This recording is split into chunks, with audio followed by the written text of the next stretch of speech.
ओम शुभंकर्ये नमः। गुरु ब्रह्मा गुरुर्विष्णु गुरुर्देवो महेश्वरः गुरु साक्षात् परब्रह्म तस्मै श्री गुरवे नमः। आदित्याय च सोमाय मंगलाय बुधाय च गुरु शुक्रः शनिभ्यश्च राहवे केतवे नमः। निखिल श्रेयोदायिनी सर्वकार्य सिद्धिप्रदा परब्रह्म स्वरूपिणी शुभंकरी नमोस्तुते। अस्मत् श्री गुरुचरणारविंदाभ्यां नमः। श्री श्री श्री गणपति सच्चिदानंद सद्गुरुभ्यो नमो नमः। महागणेशाय नमः। आदित्यादि नवग्रह देवताभ्यो नमो नमः। ఈ యొక్క ధనుస్సు రాశి జాతకులకి డిసెంబర్ మాసంలో మేధస్సు చాలా వేగంగా ఉంటుంది. అంటే తెలివితేటలు చాలా వేగంగా ఉంటాయి. ఎంత వేగంగా ఉన్నప్పటికీ కూడా ఎవరైనా మీ దగ్గరకు వచ్చి ఏదైనా ఒక సలహా ఇచ్చినా, ధనుస్సు రాశిలో ఉన్నటువంటి స్త్రీ పురుషులు ఎవరైనా సరే ఏదైనా మీకు ఒక మంచి సలహా ఇచ్చి అలా కాదు ఇలా చేస్తే బాగుంటుంది అని అన్నా, లేకపోతే మీరు చేసే దాంట్లో ఈ మార్పు చేసుకోవాలి అని అన్నా, లేదా మీరు చేసే దాని గురించి వారు ప్రశంసించకపోయినా, లేకపోతే వారు పట్టించుకోకపోయినా మీకు కావాల్సిన వాళ్ళు ఎక్కడ లేనటువంటి కోపం మీకు రావటం కాకుండా ఎంతో అవమానపరుస్తారు అటుపక్క వ్యక్తిని. తద్వారా మీకు మీరే గొప్పవారిగా ప్రకటించుకుంటారు. నేను చాలా తెలివైన వాడిని, నేను చాలా బుద్ధి ఉన్నవాడిని, నేను ఇలాంటి తప్పుడైనటువంటి నిర్ణయాలని తీసుకోను, ఎంతో జాగ్రత్తగా ఉంటా, ఇలాంటి వ్యక్తులని దగ్గరికి రాని. ఇంకా ఒక మాట కాదులేండి, మనకి ఏది నచ్చితే అది మాట్లాడతాం ధనుసు రాశి వారు. అలాగే గత కొంతకాలముగా గోచారము రీత్యా సంభవించినటువంటి కొన్ని గ్రహముల యొక్క ప్రభావముల చేత కొంత మానసిక క్షోభకైతే లోనై ఉన్నారు.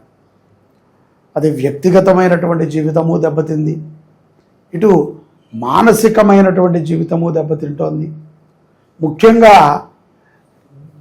దాచుకున్నది కొంతమంది ఖర్చు పెట్టుకుంటున్నారు, కొంతమంది ఏమీ లేదు అప్పులు చేసి ఖర్చు పెడుతున్నారు.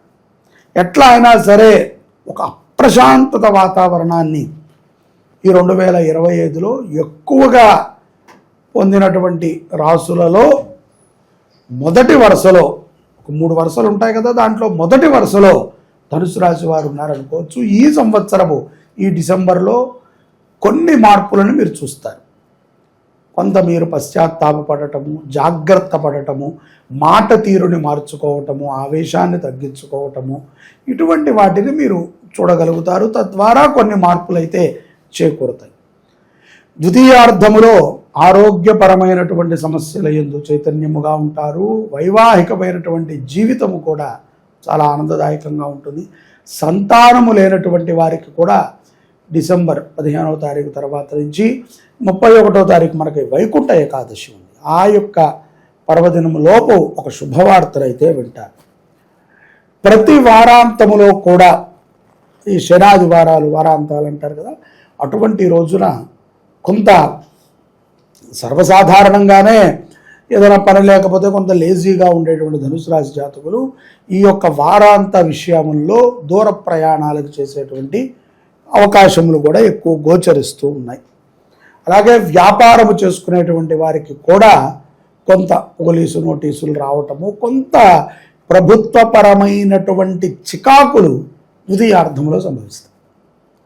ఇవన్నీ ఇట్లా ఉన్నప్పటికీ కూడా ఆకస్మికంగా ధనలాభము, ఆకస్మికంగా మిత్రులు రావటము, ఇలాగా ఒక 2-3 గంటల కష్టముతో ఉండగా ఎవరో వచ్చేదో ఒక శుభవార్త చెప్పటము, ఆ మూడునట్టు తీసుకువెళ్ళటం, మళ్ళీ తెల్లవారితే మళ్ళీ ఒక 2-3 గంటలు దీని మీద మథనము, మళ్ళీ అటు వెళ్ళటం, ఇట్లా కొంత ఒక రకమైనటువంటి బిజీ ఒత్తిడి. ఎట్లా అంటే ఒక రకమైనటువంటి ఒత్తిడి.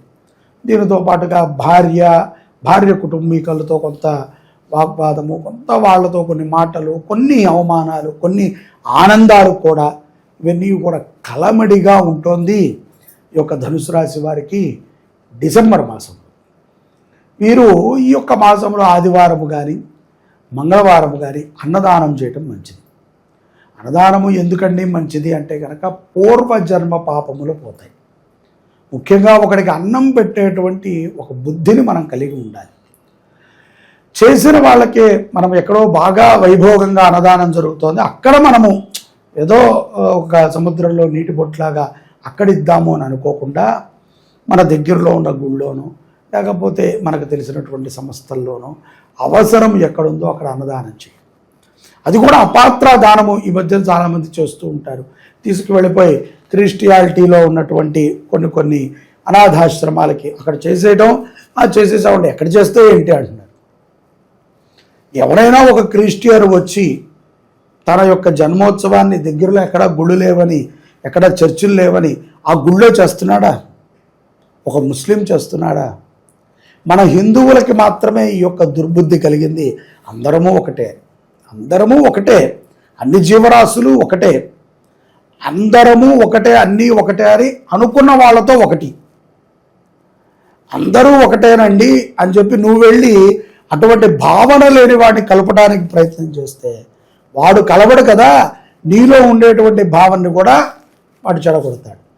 చెడిపోవటం మనకి చాలా ఘనతో పెట్టినటువంటి విద్య. ఎవరైనా ఏదైనా ఒక ఆకర్షణీయమైనటువంటి విషయాన్ని చెప్పారంటే 2 రోజుల్లో మనం వాళ్ళని పాపులర్ చేస్తాం. చూస్తున్నాం కదా ఈ మాధ్యమాల ద్వారా. రాత్రికి స్టార్ అయిపోయిన వాళ్ళు ఉన్నారు, రాత్రికి గొప్ప హీరోయిన్లు చేసేసిన వాళ్ళు ఉన్నారు, రాత్రికి ఎందుకు కొరగాడురా అనుకున్న వాడిని నాయకులు చేసిన వాళ్ళు ఉన్నారు. మనకు సినిమాలు అవే చూపిస్తున్నాయి, మన చుట్టూ ఉన్న సమాజము అలాగే ఉంది, మన జాతకాలు అలాగే ఉన్నాయి. ఇటువంటప్పుడు మనం అన్నదానము ఏదైనా ఒక గుడిలో నైవేద్యం పెట్టి ఉపయోగపడి ఒక బ్రాహ్మడు తినాలి, అక్కడ పనివాళ్ళు తినాలి, వచ్చినటువంటి భక్తులు తినాలి. అంతే తప్ప ఏదో అనాథాశ్రమంలోకి వెళ్ళాం, అనాథాశ్రమాన్ని పెట్టారు అంటేనే దానికి ఎంతో సపోర్ట్ ఉంటుంది, దానికి ఎంతోమంది సహకరిస్తారు. అలాగే ఇప్పుడు గోశాల మనం పెట్టాము అని అనుకుంటే, గోశాలకు కూడా పేరున్న గోశాల అనుకోండి, బలానా మంత్రి గారి గోశాల, అది పాలమ్ముతుంది, పేడమ్ముతుంది, దానికి సబ్సిడీలు వస్తాయి, అన్నీ వస్తాయి. అదే మా శుభంకరి గోశాలకి ఒక సబ్సిడీ రాదు, ఒక పాలమ్మటానికి ఉండదు, ఆఖరికి స్థలము కూడా ఉండదు. పెట్టుకుంటే పెట్టుకో, తీసేస్తే తీసేయి. నిన్ను మేము చేయమన్నామా? తీసుకెళ్ళి మా గవర్నమెంట్ ఆవులతో కలిపాయి. అది ప్రమాదంలో పోతాయి, వాటిని పట్టించుకునేవాడు ఉండడు. ప్రభుత్వం మాత్రం ఎంతవరకు చేస్తుంది? అందుకనే కదా ఎవరికి వాళ్ళు ఇండివిజువల్గా ధర్మాన్ని మనం ప్రచారణ చేసుకుంటూ వచ్చాం. ప్రభుత్వ దేవాలయాలు ఉన్నాయి, ప్రైవేటు దేవాలయాలు ఉన్నాయి, ప్రభుత్వ ఆశ్రమాలు ఉన్నాయి, ప్రైవేట్ ఆశ్రమాలు ఉన్నాయి. ప్రభుత్వానికి గురువులు ఉన్నారు, ప్రైవేటుగా కూడా గురువులు ఉన్నారు. అందరూ కలిసి చేసేటువంటిది ఏంట్రా అంటే ఒక ధర్మాన్ని కాపాడటం. కాబట్టి అన్నదానము చేయండి. ధనుసు రాశి జాతకులు శుభ ఫలితాలని పొందుతారు. దూర ప్రయాణం చేసేటప్పుడు ఎర్ర వస్త్రాన్ని మాత్రం వేసుకోకండి, ప్రమాదాన్ని సూచిస్తోంది. శివాయ గురవే నమః. ఈ యొక్క మార్గశిర మాసము చాలా విశేషమైనటువంటిది. ఈ యొక్క మార్గశిర మాసములో ఆరుద్ర నక్షత్రము మరింత గొప్ప విశేషమైనటువంటిది. డిసెంబర్ 7వ తారీఖు ఆరుద్ర నక్షత్రం. ఈ రోజున శివుడు జన్మించినటువంటి, అంటే శివుణ్ణి బ్రహ్మ విష్ణువు పరమేశ్వరుడిగా గుర్తించినటువంటి రోజు. దీనికి చరిత్రలో చాలా గొప్ప పురాణాన్ని నిక్షిప్తం చేసి పెట్టారు. శివ పరంపర ప్రారంభమైనది ఎప్పుడయ్యా అంటే మార్గశిరములో వచ్చినటువంటి ఆరుద్ర నక్షత్రం. ఆ నక్షత్ర ప్రమాణం, అందుకనే ఇది శివుని యొక్క జన్మ నక్షత్రము అంటారు.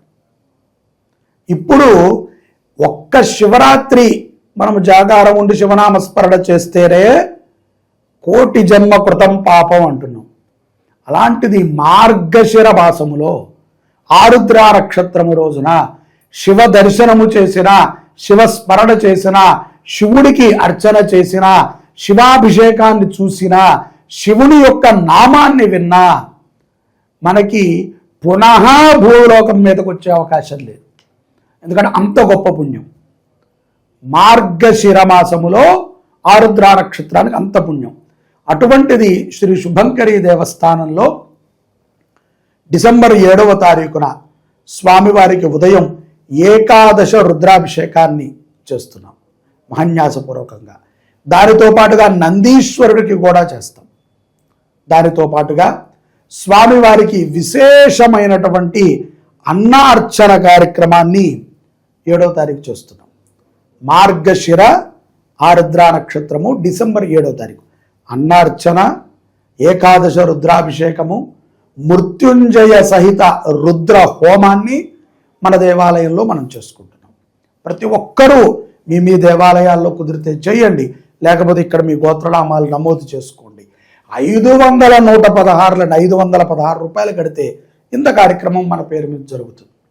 అందరూ ప్రతి ఒక్కరూ కూడా అవకాశం ఉన్నవాళ్ళు 516 చెల్లించటం, మన పేరుని నమోదు చేసుకుంటాం.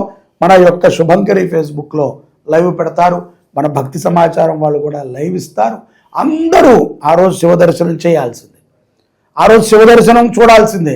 మీరు కట్టండి కట్టకపోండి, అది మీ యొక్క ప్రారంధము, మీ యొక్క ధనముకు సంబంధించిన విషయం. దర్శనము చేయండి, పుణ్యం పొందండి, అంతే పోను అదేనే చేయండి. చూడండి, ఫేస్బుక్లో చూడండి, యూట్యూబ్లో చూడండి, లైక్ చేయండి, ఒక నమస్కారం పెట్టుకోండి, చాలు. శివ దర్శనం అంత పుణ్యం. మార్గశిర ఆరుద్ర నక్షత్రము అది రేపు డిసెంబర్ 7వ తారీఖున. అందరూ కార్యక్రమంలో పాల్గొనండి, పరమేశ్వరుడి యొక్క సంపూర్ణ అనుగ్రహాన్ని పొందండి. జై శుభంకరి.